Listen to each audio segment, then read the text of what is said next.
E aí, como é que vocês estão? Meu nome é Catarina e esse é o Entre Universos.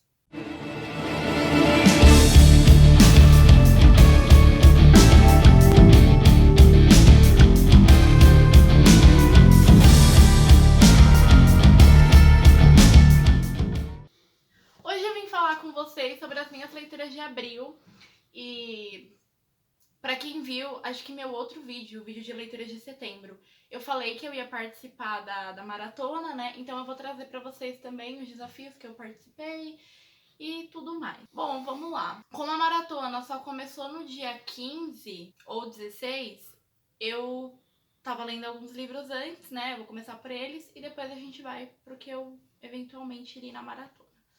Certo? Então vamos lá. O primeiro livro que eu li nesse mês, né, foi Vozes de Chernobyl, escrito por Svetlana Alexievich. Vocês me perdoem a pronúncia, certo? Se não estiver correta dos nomes aqui, mas enfim, eu tô pronunciando da melhor forma que eu consigo. Por que que você começou com um livro tão pesado assim?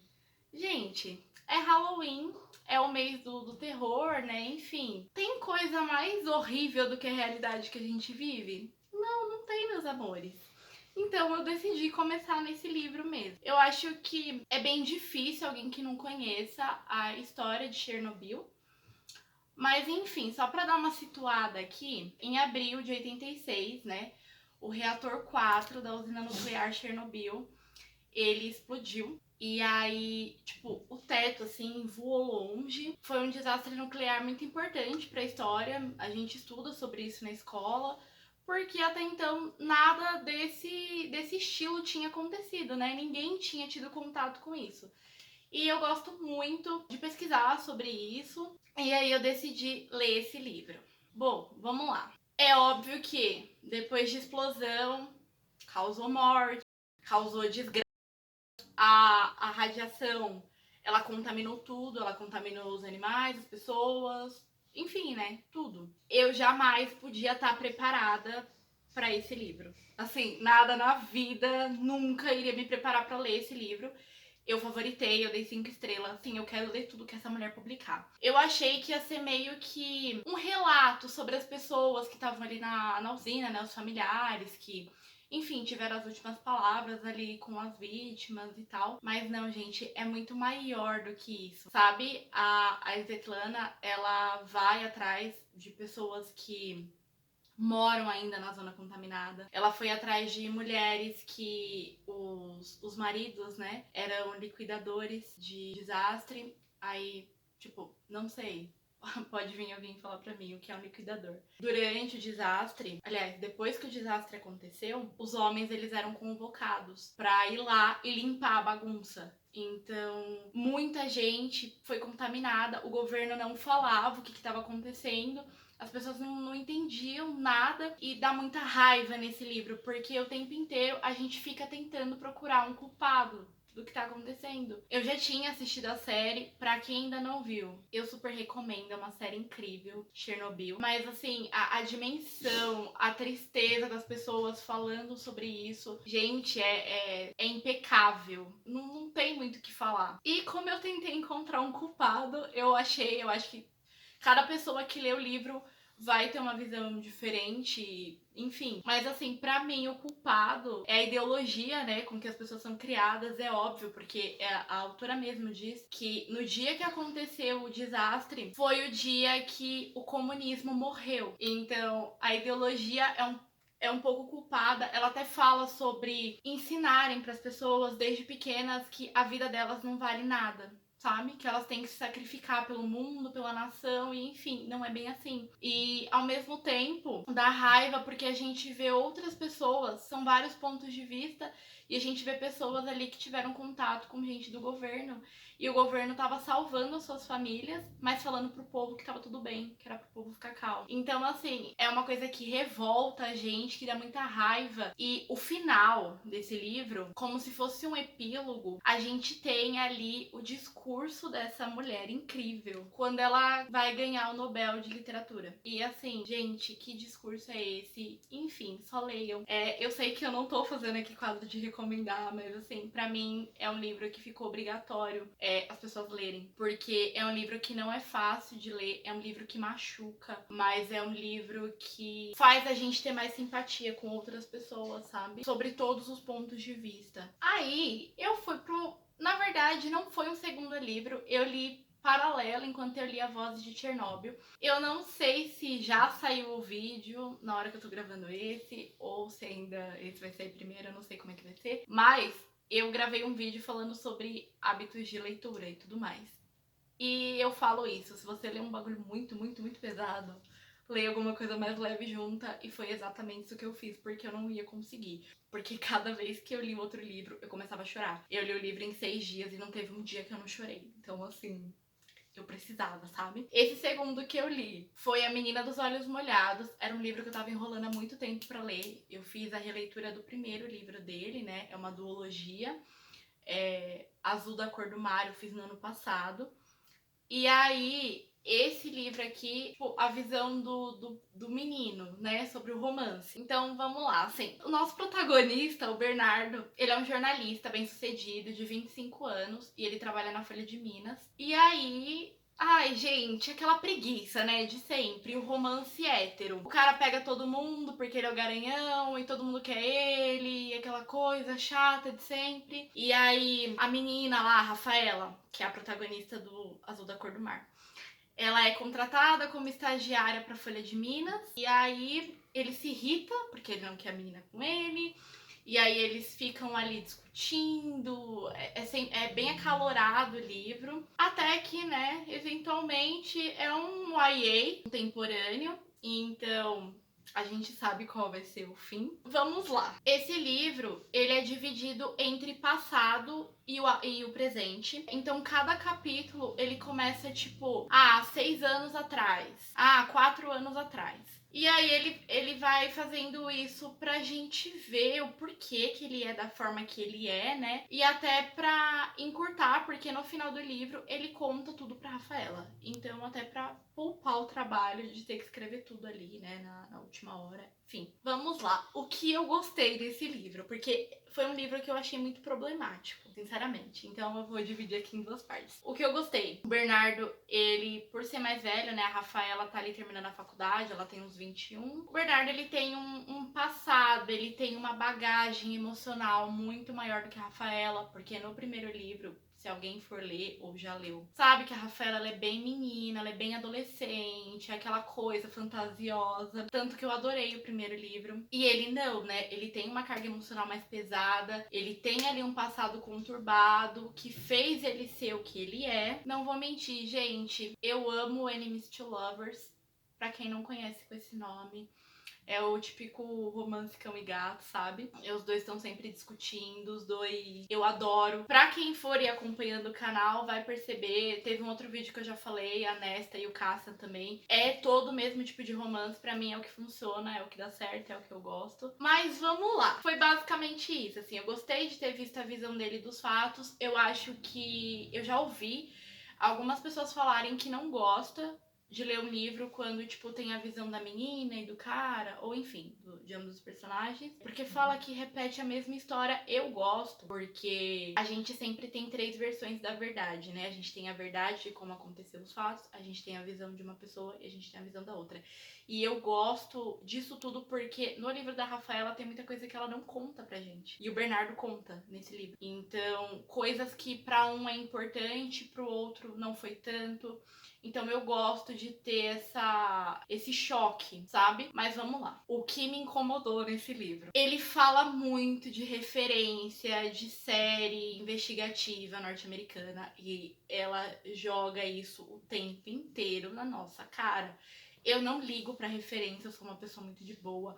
Mas assim, se a cada capítulo a pessoa ficar fazendo a mesma referência pra mim, meu, é cansativo. É que nem quando a pessoa repete muitas palavras quando tá escrevendo. Gente, por favor, ninguém viu isso? Mas enfim, a mesma coisa acontece sobre o fato dele falar que ele não namora. Ele repete o livro inteiro. Eu não namoro porque eu sou amargurado. Eu não namoro. Você falou que você não namora na primeira vez? A gente entendeu. Não precisa falar o livro inteiro. Tipo, eu não namoro. Eu já entendi que você não namora. Você é amargurado, você é triste. Você quer ser sozinho. E tá tudo bem. Não precisa. Outro ponto que me incomodou bastante. E aconteceu no Azul da Cor do Mar. E aconteceu nesse também. O machismo. Eu fiquei tão puta. Porque o tempo inteiro ele fala, tipo... Ah, eu sei que a Rafaela não é esse tipo de garota. Principalmente quando ele lida com uma amiga dela, a Gisele, que é uma menina que ela chega. Tipo, se ela quer ficar com um cara, ela vai, ela chega no cara e ela fala, eu quero ficar com você. E ele fala que isso tá errado, que a Rafaela não é esse tipo de garota, como se a outra lá fosse a oferecida, mas a Rafaela não. A Rafaela é pra namorar, é pra cortejar. E a Rafaela também tem muito disso no livro dela. E aí eu achei que ia ser só no dela, mas no dele, não. Fora que me incomodou muito a cena com a Gisele. Assim, os motivos por trás do porquê tudo aconteceu me deu muita raiva, sabe? Eu não tenho... Eu acho que eu cheguei numa idade que eu não tenho mais paciência pra esse tipo de coisa. Nem na ficção. Outro ponto que, assim, eu não sei se foi uma ressalva só minha, posso estar errada, mas eu senti que o passado todo conturbado do Bernardo, todo aquele sofrimento que ele passou, é só uma justificativa pra ele agir com a Rafaela da forma que ele age, sabe? Muitas das vezes não tem necessidade dele fazer com ela o que ele faz, mas mesmo assim ele faz. E aí, tipo, é meio que a forma da autora passar pano e falar, ó, gente, mas é lógico que ele vai ser assim com a menina, porque olha o que aconteceu com ele no passado. E não. Outro ponto, assim, me pegou um pouquinho, só um pouquinho, foi o fato de, não sei se a galera aqui é da minha faixa etária, eu acho que sim, não sei, pra quem não sabe, eu tenho 22 anos, eu cresci assistindo Rebelde. Gente, o Bernardo tem momento que ele é igual o Miguel, pra quem assistiu sabe o que eu tô falando.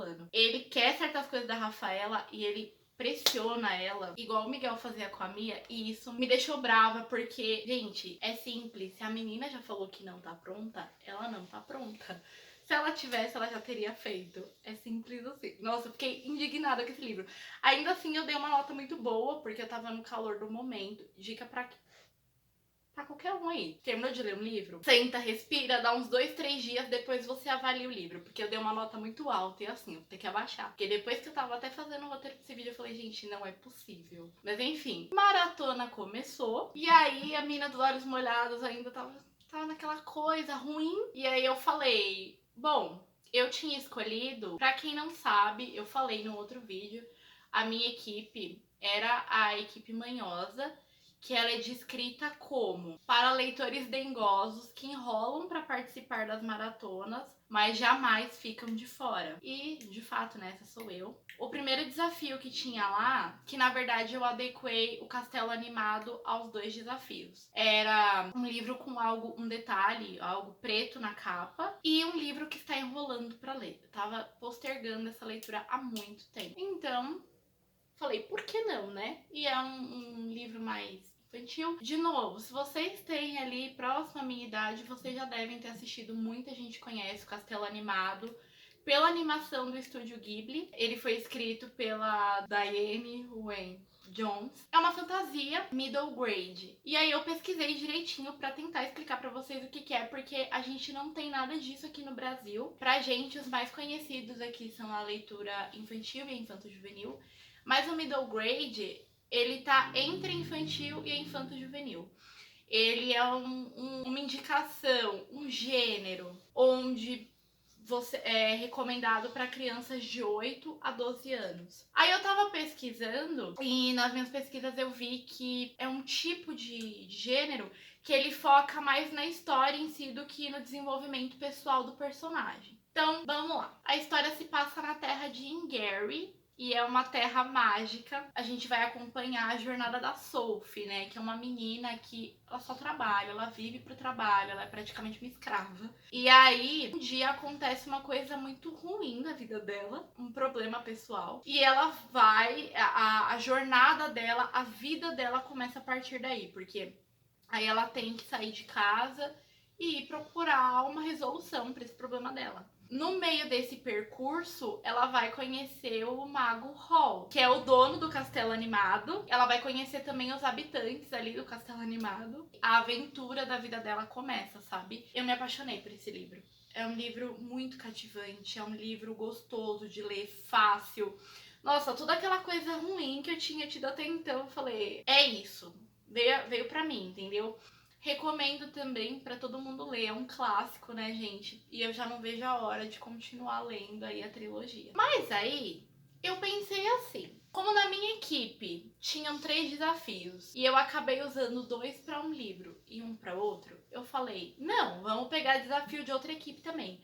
Aí eu peguei um da equipe Morcego, eu acho, que o desafio era um livro quente como sangue, né?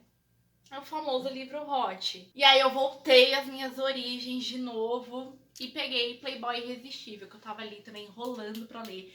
Que o último livro dessa série que eu li foi em março. Pra quem não conhece a série, o nome dela é Cretina Irresistível e inclusive ela tá disponível no Kindle Unlimited. Pra quem quiser. Bom, deixa eu tentar explicar pra vocês. A série, o modelo de série é o seguinte, cada livro principal é sobre um casal. Então isso significa que eles vão se conhecer, o romance vai começar, né? Vai ter os arcos ali principais, mas tudo vai ficar fechadinho nesse livro.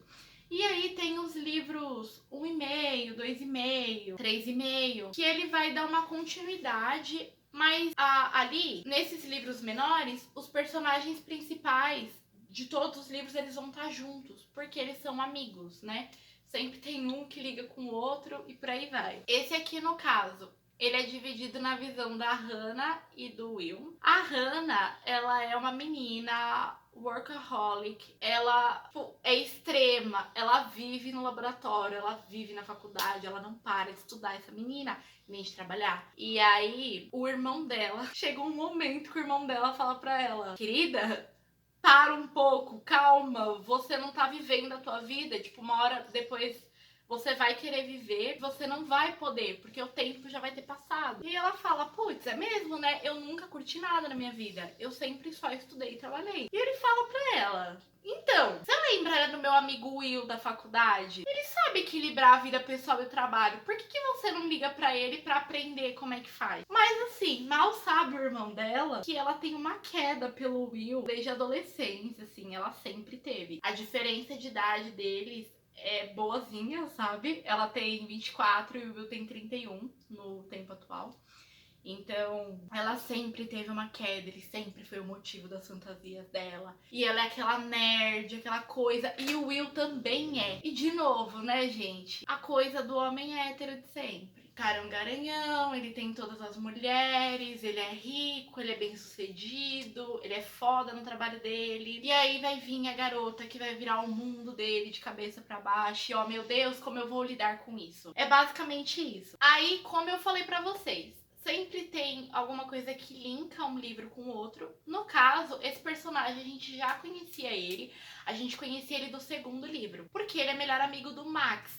Mas o Max é amigo do Bennett.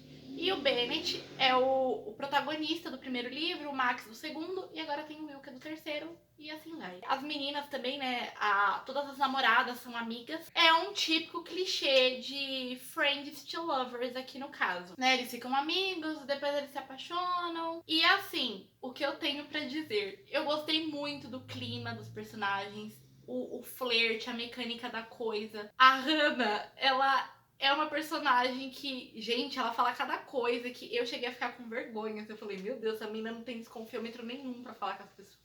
É muito divertida a situação deles, a forma que eles levam a vida. E eu levei o livro, tipo, até os 70% eu li em um dia. Sim, eu fui muito de boa. Mas aí nos 70% começou a dar uma enganchadinha ali. Porque o conflito desse livro é que os personagens não conversam.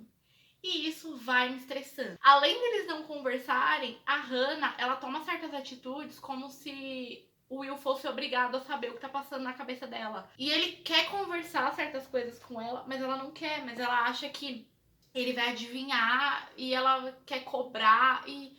Ai, me estressou. Mas ainda assim, eu gostei bastante da leitura. O epílogo, né? Já liga diretamente com o 3.5, que é o Noivo Irresistível. E aí também, quando eu ler, eu falo pra vocês como que foi. Aí, nesse meio tempo, eu decidi furar minha tibiar. Por que eu fiz isso? Não sei. Eu falei, não tô fazendo nada, né? Vamos lá. Aí, eu peguei o livro Sombras da Noite, do Stephen King, porque eu queria ler um conto específico, As Crianças do Milharal. Pra quem não conhece, é um livro de vários contos do Stephen King. Tem alguns contos ali até que originaram filmes, né? Acho que tem uns 3 ou 4 contos ali que acabaram indo pra frente. E no caso, As Crianças do Milharal deu origem à Colheita Maldita, né? Que muita gente deve conhecer porque fizeram o filme lá nos anos 80, tem remake em cima de remake, enfim. Nesse conto, porque é super curto, gente, 50 páginas eu acho. A gente vai acompanhar o Burt e a Vicky durante a viagem deles. Eles estão passando por Nebraska. Eles são um casal em crise. O casamento tá assim, o amor morreu. E eles estão ali tentando recuperar todo. Será que poderemos continuar com esse amor que nós temos? E eles vão. E aí tudo começa a dar muito errado quando eles estão, tipo, tendo uma discussão no meio da estrada. E não tem nada. Tipo, não tem uma viva alma andando ali. E aí eles atropelam uma criança. Ele atropela. E aí isso desencadeia o inferno que eles vão passar nesse lugar pacato. E assim, tudo que eu consigo falar pra vocês é: eu não gostei desse livro. Assim, sério, desse livro, desse conto. Eu não sentia simpatia nenhuma pelos personagens. Eu não tava preocupada com eles. Eu só queria que eles morressem logo pra eu terminar o livro, sabe? Eu falei, nossa, vai, que o diabo carregue. Não tava com paciência. As crianças também. Eu fiquei, gente, o que tá acontecendo? Quem largou essas crianças aí? Por que tá tudo isso acontecendo? Eu acho, depois que eu terminei de ler, eu refleti um pouco. Eu acho que talvez se fosse num formato de novela ou romance, talvez eu teria gostado um pouco mais, se tivesse, porque aí exige um desenvolvimento maior de história, né? Talvez pra mim ficou tudo muito comprimido ali, muito condensado, e eu acabei não gostando. E não, esse prelúdio de salvar casamento, gente, eu não vi nada de salvar casamento. Não tem, nossa, não. O povo se odeia. Eu não sei de onde tiraram salvar casamento. Não tem como. Eu tava chocada, abismada. Eu não tava aguentando mais. Mas, 2 pontos, assim, que eu achei muito bons. Eu assisti o filme. Eu achei muito parecido com o filme. Eu achei que o filme, né, no caso, eles fizeram um trabalho excelente. E o outro ponto importante, no filme não deixa claro, mas no livro deixa, é que o Deus lá das crianças existe. O bagulho é real e as crianças não estão tão loucas quanto eu achei que tava. Então eu falei, gente, minha cabeça meio que fez assim, sabe, no final. Mas foi isso. Depois eu decidi voltar pra minha TBR lá, da equipe manhosa, o que eu tinha escolhido. E aí eu li meu último livro desse mês, que tá me rendendo uma puta ressaca literária, que foi O Guerreiro, da trilogia Príncipe Cativo, da C.S. Pacati. O desafio era, né, um livro que você sabe que vai favoritar. Gato Preto Traz Sorte. E sim, pra quem viu meu vídeo passado de leituras de setembro, foi quando eu li o primeiro livro da trilogia. Eu fiquei obcecada. Sabe aquele meme? Eu passava 80% do meu tempo falando e torcia pra que nos 20% restante alguém falasse só pra eu poder continuar falando. Essa sou eu com o Príncipe Cativo. Eu faço um roteiro pra fazer isso aqui com vocês e eu não sabia nem o que falar, não sabia por onde começar a falar sobre esse livro. Porque ele é incrível. Foi tudo pra mim. Foi uma das melhores leituras que eu fiz na minha vida. Então vamos lá. Pra quem viu o outro vídeo que eu falei do primeiro livro, de forma bem breve, no primeiro livro eu falei que tem abuso várias coisas, eu falei sobre espancamento, falei sobre muita coisa errada que tem nesse livro, gente. Tudo isso cai por terra, assim, né? Quem persiste será recompensado, meus amores. É isso.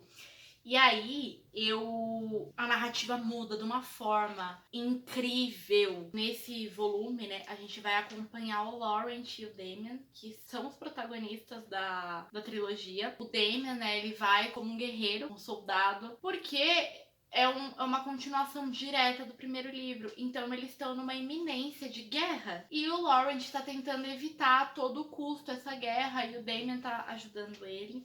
Então a gente passa o tempo inteiro ali com eles na estrada, montando acampamento, treinamento. E é isso. É basicamente, assim, falando muito por cima, o livro é isso. Todo mundo nesse livro é interessante. A cabeça do Laurent, eu falei depois com algumas pessoas que eu conversei. Pra mim, o Laurent é o Shikamaru do Naruto. Ele tem uma cabeça fantástica e ele pensa nas coisas assim com 10 passos de antecedência daquilo acontecer. Só me fez respeitar mais ainda o personagem. O Damien também, ele entrou em parafuso nos questionamentos próprios dele. Pode gongar tudo e dar tudo errado. E a gente torce o tempo inteiro para que isso não aconteça, porque a gente quer ver os personagens sendo felizes. No outro livro, eu reclamei que eu achei que ia ser um romance e no fim das contas não foi. E nesse CS Pacat, ela não decepciona, ela nos dá ali as nossas migalhinhas de romance. E eu fiquei nas nuvens. Eu tô torcendo muito pra esse romance dar certo. Então eu já digo, com toda certeza, eu vou ler o terceiro livro, eu vou ler os 4 contos que tem, eu vou ler tudo, gente. Se essa mulher publicar um quarto livro, eu vou ler também. Sempre. E já tô até cogitando ler outras coisas dessa mulher. É isso, eu espero que vocês tenham gostado. Muito obrigada por ter assistido até aqui. Se você gostou do vídeo, dá um like que vai me ajudar bastante, tá bom? Compartilha com, sei lá, alguém que te lembrou esse vídeo. Se inscreve no canal, ativa as notificações para você receber vídeo logo que eu postar. As minhas redes sociais estão sempre aqui embaixo também, então se alguém quiser conversar, se alguém quiser me dar indicação de alguma coisa ou sugestão, eu tô sempre aberta. E é isso. Até!